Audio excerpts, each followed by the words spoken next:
Okay, we're back talking about fungal infections of the skin.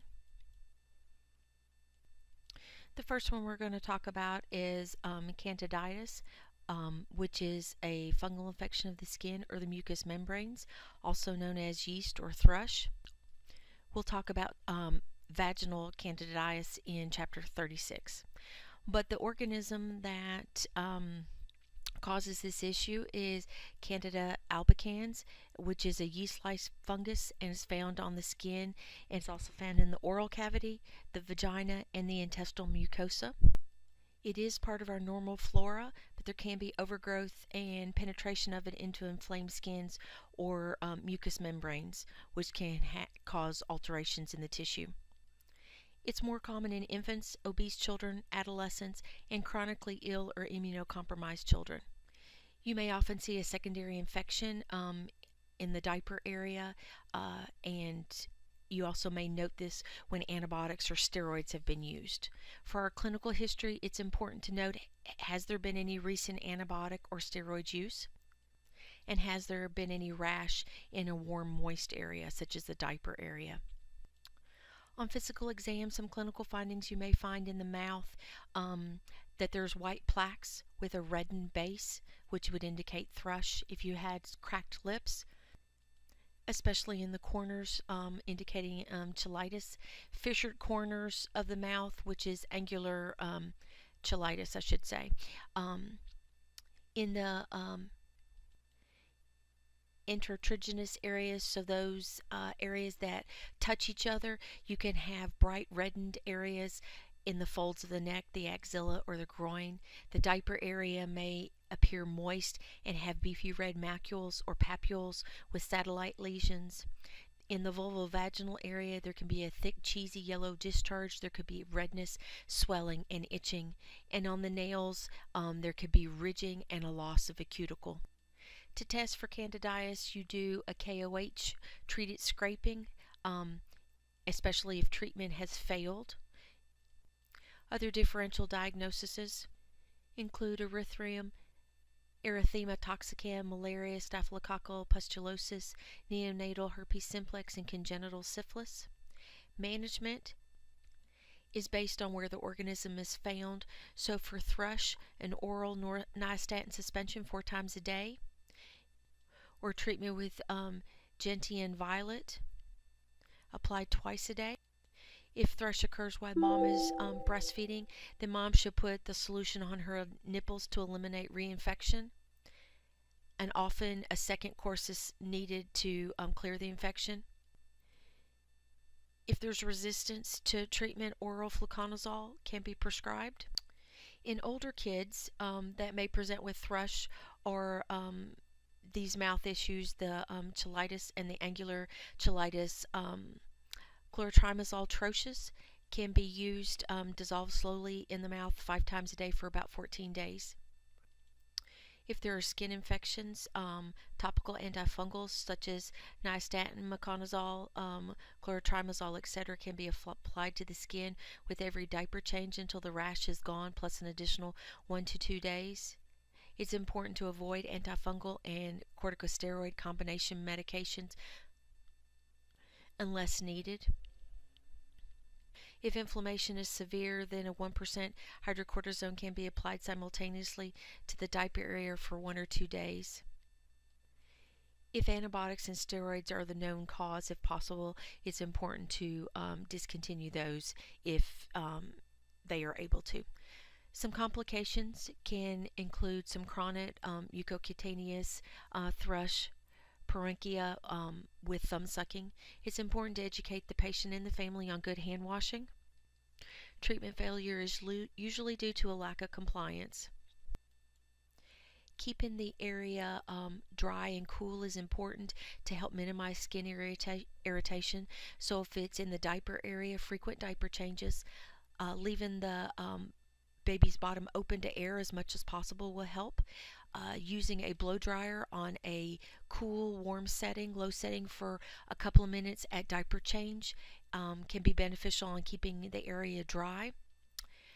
If a child is not using disposable diapers and using cloth diapers, avoiding rubber pants will help keep the heat and the moisture right up against the skin. It's important to use mild soap and water and rinse well.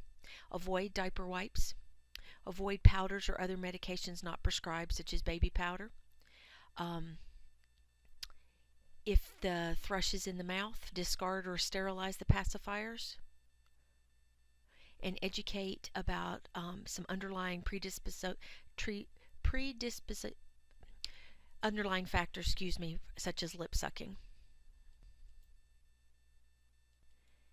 Next, we're going to talk about tinea corporis, which is commonly known as ringworm, a superficial fungal skin infection found on non-hairy parts of the skin.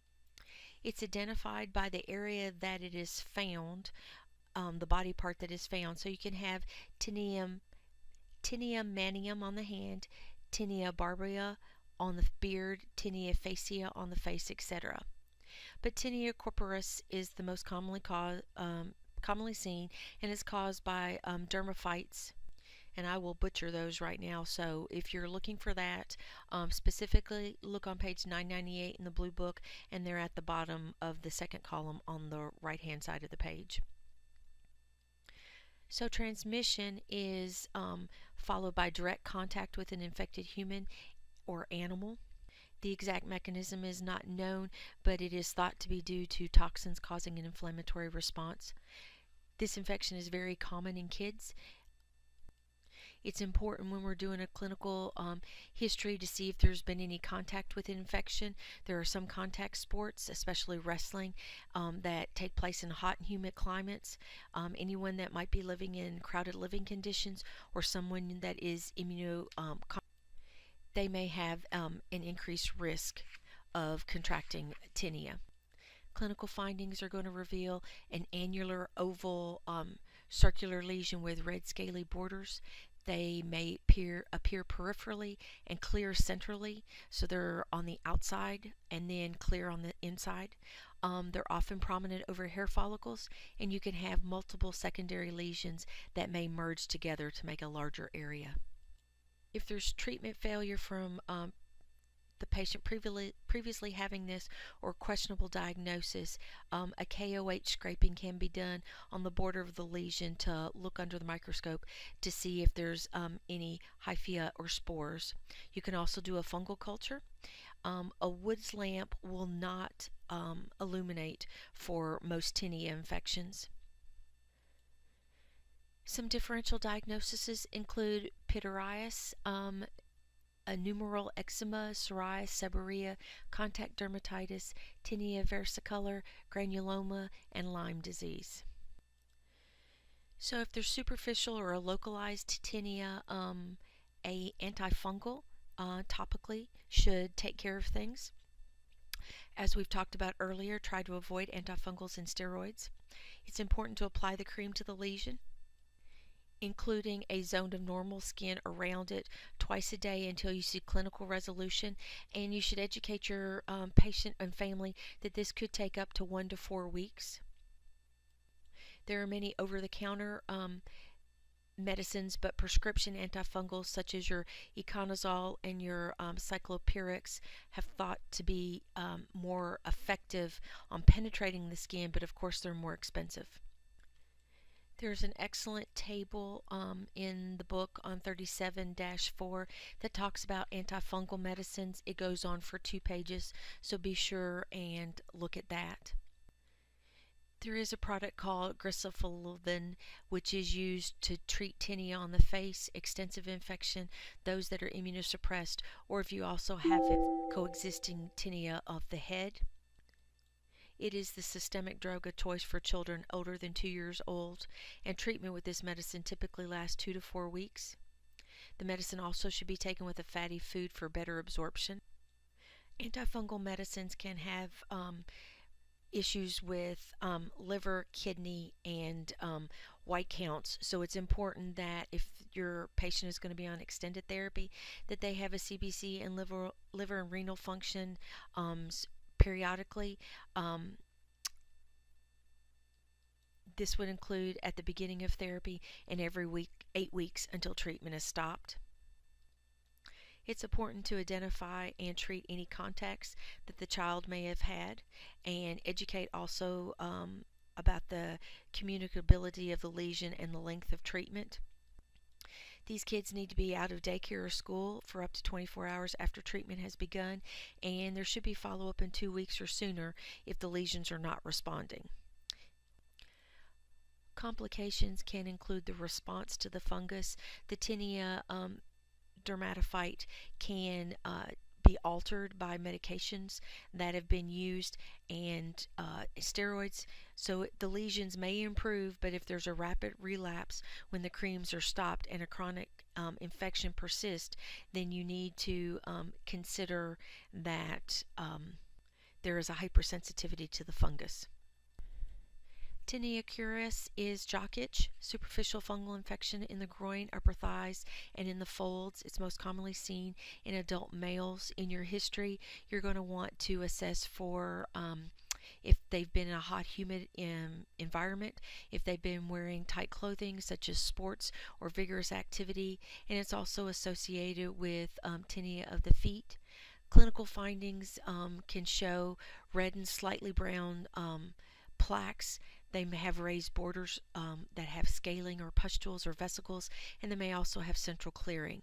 It's usually bilateral and symmetrical, typically in the inner thighs only, and the genitalia is spared. Diagnostic test would be KOH scrapings if there was concerns for the diagnosis of fungal culture. Differential diagnoses include psoriasis, candidiasis, contact dermatitis, and intertrigo. Management is the same as tinea corporis, and the duration of topical treatment is anywhere from 4 to 6 weeks. Tinea pedis is athlete's foot, superficial fungal infection. It presents as 3 different forms. You may see vesicles or erosions on the instep. There may be an occasional fissure between the toes with redness in scales, and then you can see scaling on the weight-bearing surface that's been exaggerated by scaling in the creases. Clinical findings in your history, you need to assess whether they have issues with sweaty feet, what type of socks they are wearing, or if they're wearing non-breathable shoes, if there's been an exposure in the family or at school, have they had itching or intense burning, has there been any microtrauma to the feet, and has there been contact in damp areas such as pools, showers, and locker rooms. On physical exam, you may note red, scaly, cracked rashes on the soles, in between the toes, and on the instep. There may be white peeling lesions progressing to macerated fissures or scaly lesions, and the dorsum of the foot could be clear. Differential diagnoses include contact dermatitis and a dyshydrotic eczema. I don't know if you heard that, dyshydrotic eczema. Management of this includes keeping the feet dry, using an absorbent antifungal powder, rinse the feet with water and vinegar, wet compresses for acute vesicular lesions. It's also important to change the socks frequently. Use cotton socks versus nylon socks. Allow the feet to be exposed to air to keep them dry.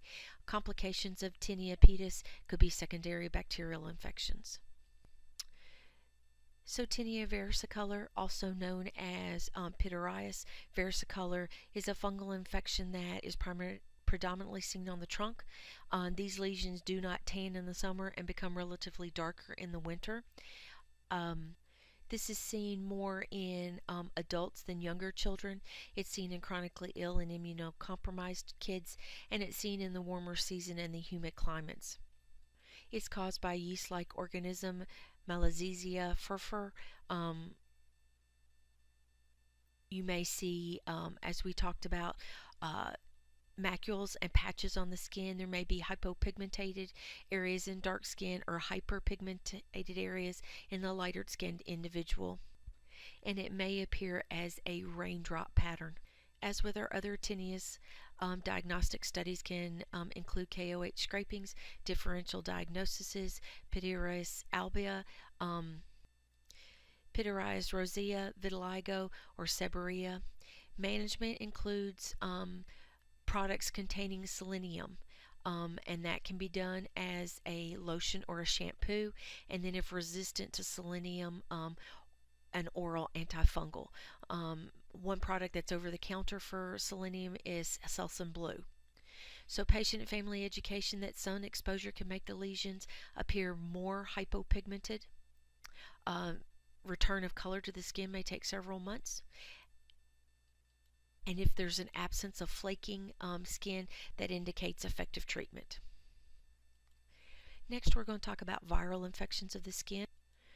First, let's talk about herpes, which is a contagious infection, and it can be mild to up to life threatening, and it can go from subclinical to severe. HSV type 1 usually affects the oral mucosa, the inside of the mouth, and the lips, and occasionally the eyes, causing the infection, commonly seen as cold sores or fever blisters. HSV type 2 can include the neonatal infection, vulvovaginitis, or a genital infection. But it's important to know that herpes type 1 can be found in the genital area, and herpes type 2 can be found on the mouth and the lips. So it's not a rule of thumb that there's only herpes 1 above the waist and herpes 2 below the waist. You also can get a condition called herpetic whitlow, which can occur on the finger or the thumb, and it's a swollen, painful lesion that has a reddened base and an ulcerated area that is similar to parenchyma. This can occur in kids that are thumb sucking that have HSV infection. Clinical findings for your history, you're trying to, for primary herpes, to determine if there's been any fever, malaise, sore throat, decreased fluid intake. For genital herpes, any painful vesicles. If it's a recurrent condition, has there been a painful prodrome, precursor of symptoms of burning, tingling, paresthesia to the nerve of fingers and toes, any itching.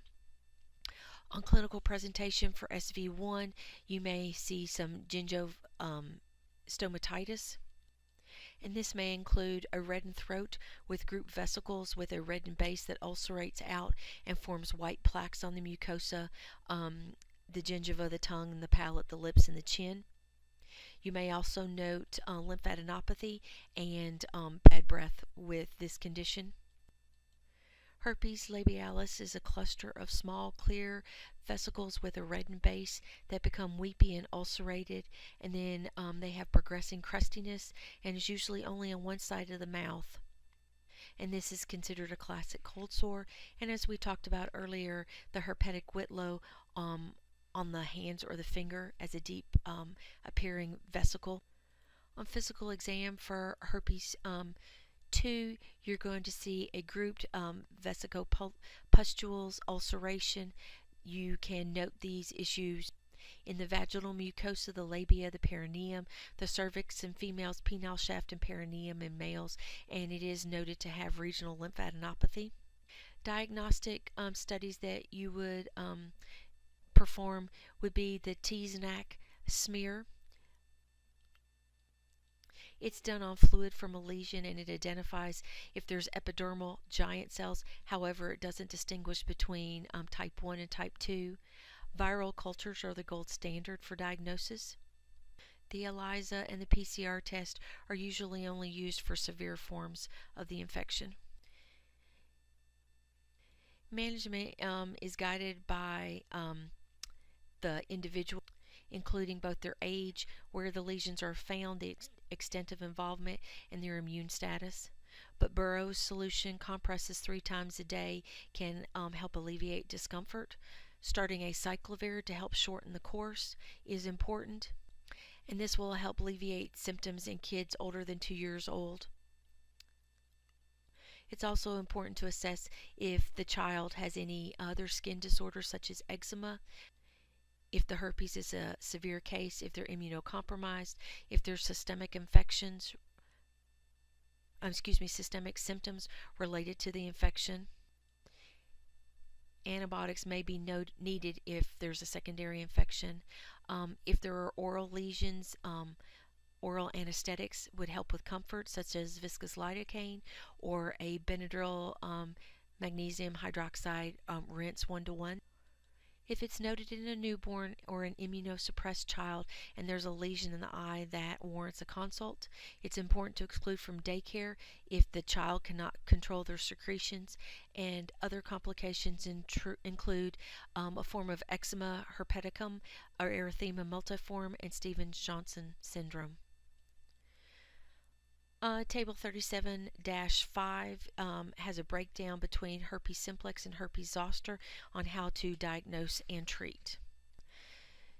So herpes zoster, HZ, is the recurrent varicella infection, often known as shingles, and it's caused by the reactivation of a latent varicella zoster infection from the sensory root ganglia.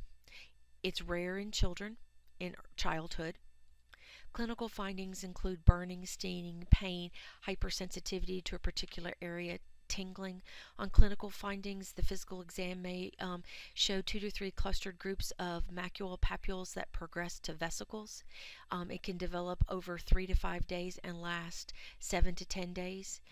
It follows dermatomes, and so therefore it does not cross the midline. So if you were to cut the body in half down the middle from the top down through your trunk and separate a leg and an arm on each side, it would only be on one half of the body. So if you see these vesicles on both sides of the body, then that is not herpes zoster. Diagnosis is typically made on clinical presentation. You can do a T-SNAC smear or a viral culture if necessary. Differential diagnoses could be a local HSV or impetigo. Management includes using Burrow solutions and warm soothing baths, antihistamine or analgesics for comfort. Moisturizing ointments, antiviral medications are not recommended unless immunosuppressed. Treat any secondary bacterial infections with antibiotics, and if there's concerns for the eye, the forehead, or nose, then a referral for an immediate ophthalmological exam is needed. Complications are rare except in immunocompromised kids, and occasionally this is an initial finding for AIDS.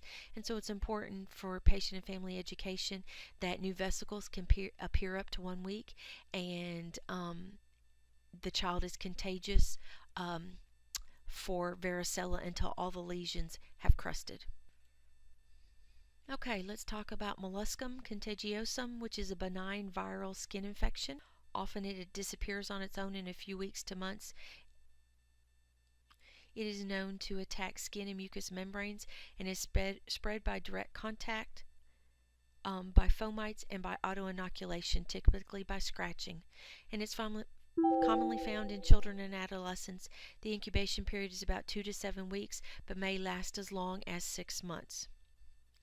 The ability to spread the infection is low, but the child is contagious as long as the lesions are present.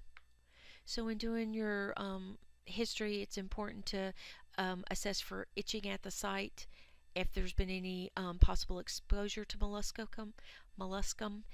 Physical exam, you may note some small, firm, pink-fleshed papules. The papules may progress and to become umbilicated, not as evident, and they may have like a cheesy core.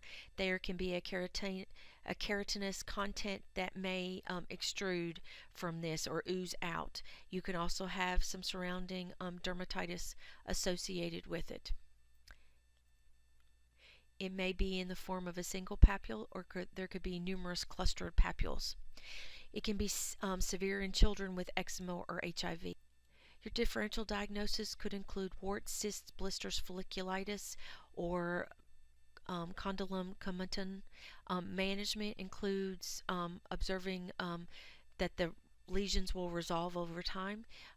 Treatment includes therapy for comfort to reduce itching, minimize autoinoculation, and any cosmetic concerns from the itching. There may be mechanical removal of the central core to prevent the spread and autoinoculation. There is some thought that irritants such as surgical tape, adhesive tape, or duct tape applied each night can result in lesion resolution. I don't know how many kids are going to want to have that happening every night if this is on their face. Topical medications may be beneficial. You can apply liquid nitrogen to these areas. Cimetidine orally, if treatment fails, has been shown to be beneficial, and that is Tagamet. And if there are generally group lesions, this is something that needs to be reported, and it's also important to evaluate for HIV if there's hundreds of lesions noted. Complications may include a molluscum dermatitis, and it's important for your education that the parents are aware that patients are contagious, but there's no need to exclude them from daycare or school. Scarring is usually not seen with molluscum.